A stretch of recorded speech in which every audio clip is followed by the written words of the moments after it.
Next है ideal solution. Ideal solution follow करता है रॉल्ट लॉ को। एंड सेकेंड में देखें तो इसमें जो डेल्टा एच मिक्सिंग होता है, डेल्टा वी मिक्सिंग होता है, ये ज़ीरो होता है।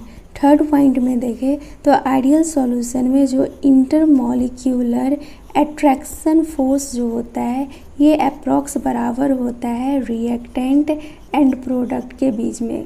मतलब कि ये रहा ए कोई सॉल्वेंट एंड ये रहा बी कोई सॉल्वेंट। मतलब कि ये ए में इंटरमॉलिक्यूलर अट्रैक्टिव फोर्स है एंड ये बी में इंटरमॉलिक्यूलर अट्रैक्टिव फोर्स है। अब प्रोडक्ट जो बनेगा वो ए भी बनेगा। मतलब कि ये जो था ये सॉल्वेंट 1 था एंड ये जो था ये सॉल्वेंट 2 था। तो इससे जो सॉल्यूशन बना है वो ए भी बना है। तो इसमें जो इंटरमॉलिक्यूलर अट्रैक्शन फोर्स है ये बराबर है, ये जो ए है बी है, ये अप्रॉक्स बराबर होता है ए बी का। मतलब कि जो ए में इंटरमॉलिक्यूलर अट्रैक्टिव फोर्स है एंड जो बी में इंटरमॉलिक्यूलर अट्रैक्टिव फोर्स है वो बराबर है ए और बी में जो इंटरमॉलिक्यूलर अट्रैक्टिव फोर्स है। तो इसलिए इसमें सिंपल याद रखो कि रिएक्टेंट में जो इंटरमॉलिक्यूलर अट्रैक्टिव फोर्स है वो बराबर है जितना प्रोडक्ट में इंटरमॉलिक्यूलर अट्रैक्टिव फोर्स है।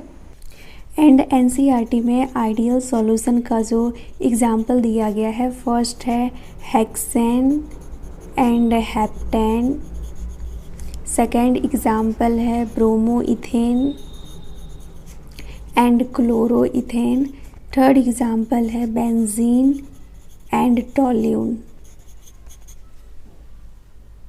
तो वही यहाँ पे दिया गया है आइडियल सॉल्यूशन ऑबे करता है राउट लॉ को। इसमें delta H mixing delta we mixing 0 होता है। इंटरमॉलिक्यूलर अट्रैक्टिव फोर्स जो होता है रिएक्टेंट के बीच में एंड प्रोडक्ट के बीच में वो बराबर होता है। नेक्स्ट है नॉन आइडियल सॉल्यूशन। ये फॉलो नहीं करता है राउल्ट लॉ को। इसमें जो टोटल वेपर प्रेशर होता है वो इक्वल नहीं होता है PA प्लस PV का। तो इस नॉन आइडियल सॉल्यूशन जो होता है ये 2 टाइप का होता है। फर्स्ट है पॉजिटिव डेविएशन एंड सेकेंड है निगेटिव डेविएशन। तो सबसे पहले देखते हैं पॉजिटिव डेविएशन को। तो इसमें याद रख लो A जो होता है ये सॉल्यूट होता है, B जो होता है ये सॉल्वेंट होता है एंड AB जो होता है ये सॉल्यूट होता है एंड ये सॉल्वेंट के बीच में इंट्रैक्शन होता है।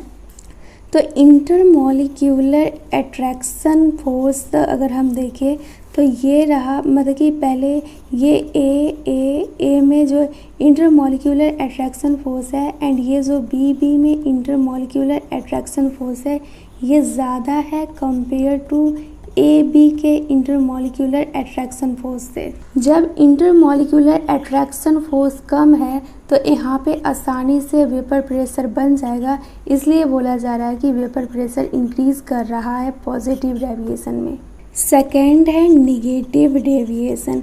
तो निगेटिव डेविएशन में सारा चीज़ वैसे ही लिखेंगे एंड इसमें जो इंटरमॉलिक्यूलर अट्रैक्टिव फोर्स रहता है जैसे कि ए एंड बी के बीच में जो इंटरमॉलिक्यूलर अट्रैक्टिव फोर्स रहता है, जब हम इसको मिक्स करेंगे तो इससे जो सॉल्यूशन बनेगा ए बी का, इसमें ज़्यादा इंटरमॉलिक्यूलर अट्रैक्टिव फोर्स रहता है कंपेयर टू ए बी का। मतलब कि ये जो ए है एंड ये बी है तो इसमें कम रहेगा intermolecular attraction force and A B में ज़्यादा रहेगा इंटरमॉलिक्यूलर अट्रैक्शन फोर्स। तो इसका मतलब है कि निगेटिव डेविएशन में वेपर प्रेशर कम बनेगा। तो हमें पॉजिटिव एंड निगेटिव डेविएशन में सिंपल याद रखना है। पॉजिटिव डेविएशन है मतलब कि वेपर प्रेशर इंक्रीज़ करेगा। जब वेपर प्रेशर इंक्रीज़ करेगा तो ए बी का जो है ये इंटरमॉलिक्यूलर अट्रैक्शन फोर्स डिक्रीज़ करेगा। निगेटिव डेविएशन है तो वेपर प्रेशर डिक्रीज़ करेगा। जब वेपर प्रेशर डिक्रीज़ करेगा तो ए बी में जो इंटरमॉलिक्यूलर अट्रैक्शन फोर्स है वो इंक्रीज़ करेगा। तो वही यहाँ पे दिया गया है, नॉन आइडियल सॉल्यूशन जो होता है ये ओबे नहीं करता है राउल्ट लॉ को, एंड इसमें जो टोटल वेपर प्रेशर होता है वो इक्वल टू नहीं होता है PA प्लस PV का।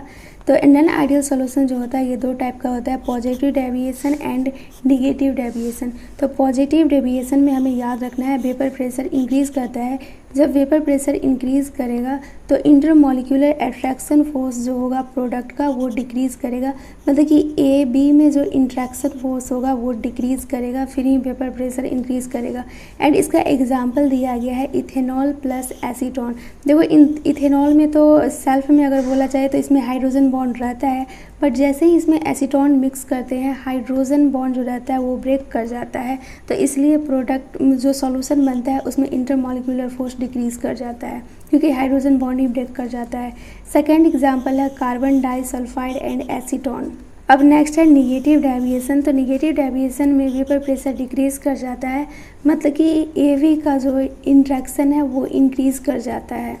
एंड निगेटिव डेविएशन में जो डेल्टा H मिक्सिंग होता है, डेल्टा V मिक्सिंग होता है, ये लेस देन 0 होता है। एंड वही पॉजिटिव डेविएशन का बात करें तो delta H mixing and delta V mixing जो होता है ये ग्रेटर देन 0 होता है। निगेटिव डेविएशन का एग्जाम्पल है फेनॉल एंड एनिलीन। तो ये देखो फेनॉल है एंड ये एनिलीन है, दोनों को जब मिक्स कर दिए हैं तो एनिलीन से N आया एंड फेनॉल से ये H आया, दोनों मिलके हाइड्रोजन बॉन्डिंग कर लेते हैं, इसको बोलते हैं इंटरमॉलिक्यूलर हाइड्रोजन बॉन्डिंग। तो यही निगेटिव डेविएशन में दिया गया है कि इंटरमॉलिक्यूलर हाइड्रोजन बॉन्डिंग जो होता है वो सॉल्यूशन का ज़्यादा होता है कंपेयर टू रिएक्टेंट, मतलब कि रिएक्टेंट में ये अकेला होगा एंड ये अकेला होगा, तो ये दोनों में उतना ज़्यादा इंटरमॉलिक्यूलर अट्रैक्शन फोर्स नहीं होता है जितना कि ये दोनों मिलके बनाता है। सेकेंड एग्जाम्पल है क्लोरोफॉर्म एंड एसीटोन। तो ये रहा एसीटोन एंड ये रहा क्लोरोफॉर्म, दोनों मिलके हाइड्रोजन बॉन्ड बना लेते हैं। नेक्स्ट है एजियोट्रॉप्स। बाइनरी मिक्सचर जो होता है उसके पास सेम कंपोजिशन होता है लिक्विड एंड वेपर फेज में, एंड ये बॉयल भी होता है कांस्टेंट टेम्परेचर पे। इसको सेपरेट नहीं किया जा सकता है फ्रैक्शनल डिस्टिलेशन के हेल्प से। एंड एजियोट्रॉप्स जो होता है वो दो टाइप का होता है, minimum boiling azeotropes and second में होता है मैक्सिमम बॉइलिंग एजियोट्रॉप्स।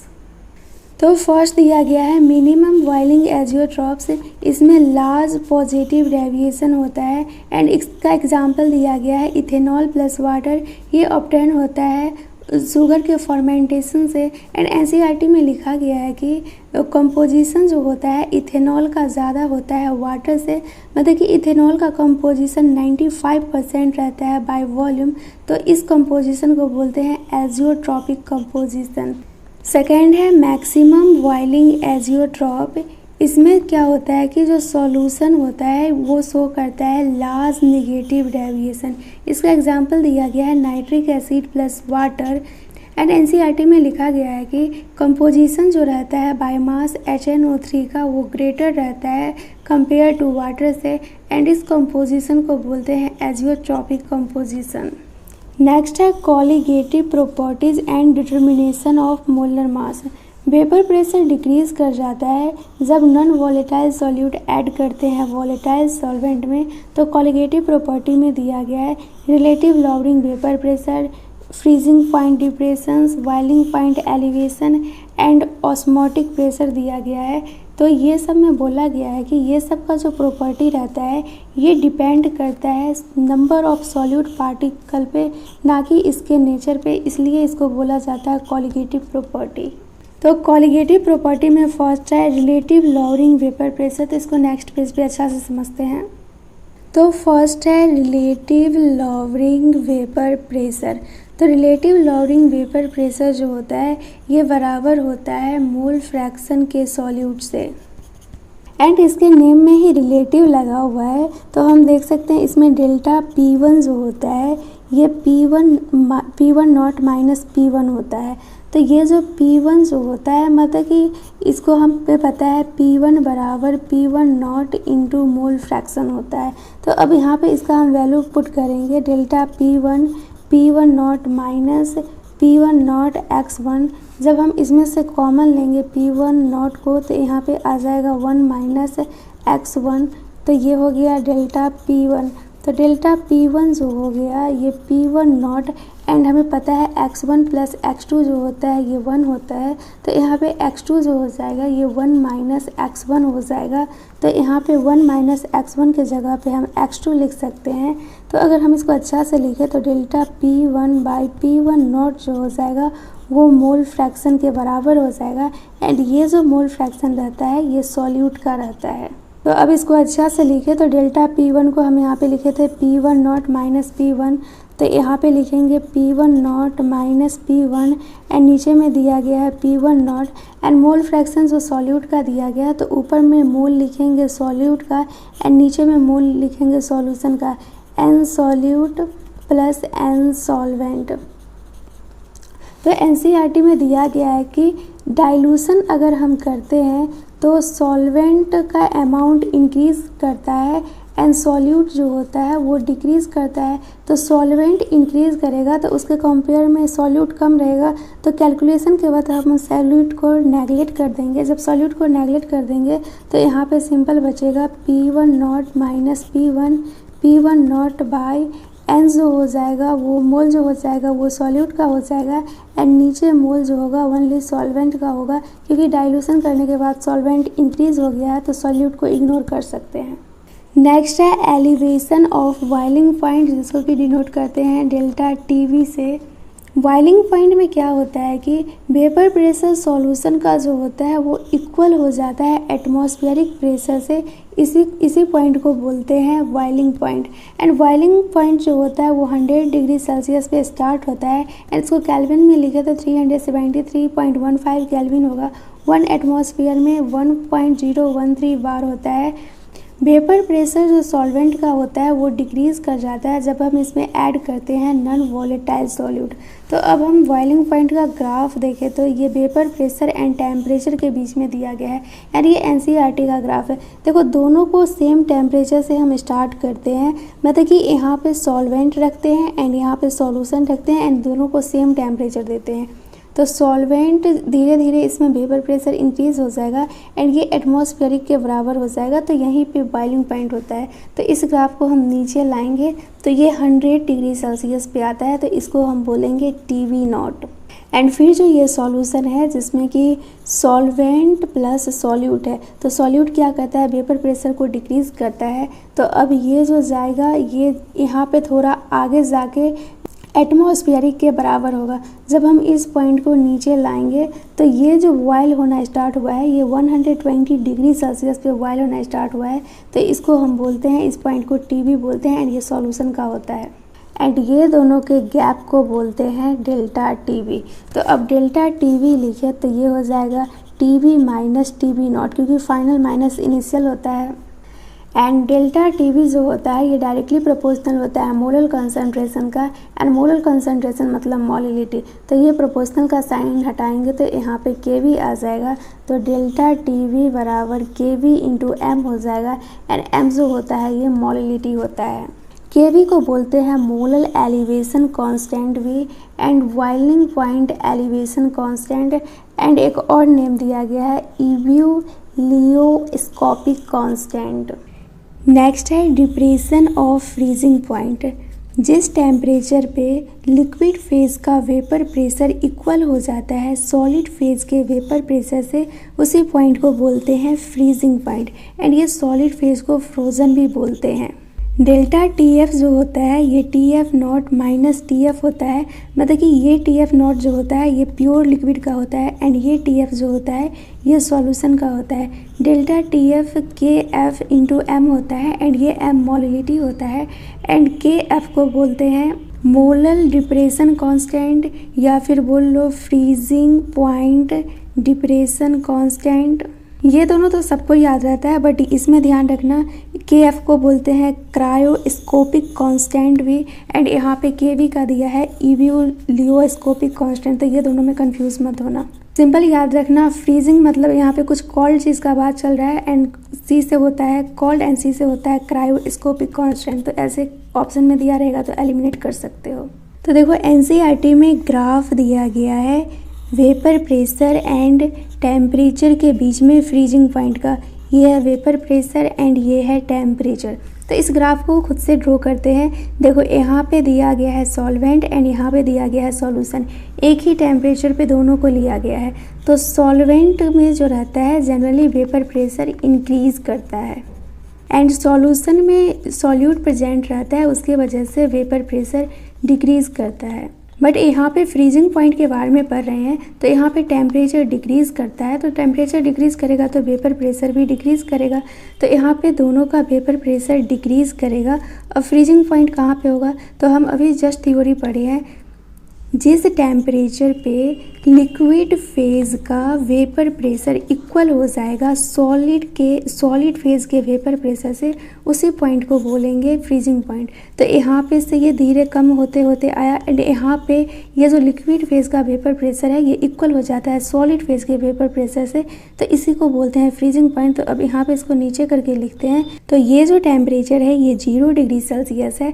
फिर ये सॉल्यूशन थोड़ा आगे जाके सॉलिड फेज़ के वेपर प्रेशर के इक्वल होगा एंड ये इस पॉइंट के पीछे है, तो ये हो जाएगा -2 डिग्री सेल्सियस। तो ये देख सकते हैं 0 डिग्री सेल्सियस में एंड ये -2 डिग्री सेल्सियस में है।